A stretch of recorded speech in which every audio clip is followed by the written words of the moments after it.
সোনারপুর উত্তর ৩ নম্বর মণ্ডলের খেয়াদহ সেখানে একটি পথসভা আয়োজন করা হয় গতকাল রাতে। উপস্থিত ছিলেন যাদবপুর লোকসভা কেন্দ্রের বিজেপি প্রার্থী ডক্টর অনির্বাণ গাঙ্গুলি। সেখানেই প্রধানমন্ত্রী নরেন্দ্র মোদীর বিভিন্ন উন্নয়নমূলক কাজের পরিসংখ্যান সাধারণ মানুষের কাছে তুলে ধরা হয়। এছাড়াও বারুইপুর পূর্ব মণ্ডল ১ চম্পাহাটি নীলমণিকর স্কুলে আয়োজিত ভারতীয় জনতা পার্টির সংখ্যালঘু মোর্চার সম্মেলনে তিনি অংশ নিয়েছিলেন।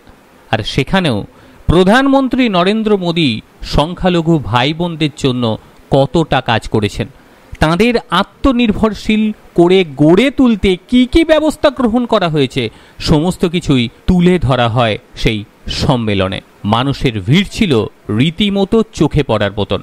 আর যাদবপুরের বিজেপি প্রার্থী শিক্ষাবিদ ডক্টর অনির্বাণ গাঙ্গুলির বক্তব্যে উঠে আসে সংখ্যালঘু সম্প্রদায়ের উন্নয়নের বার্তা।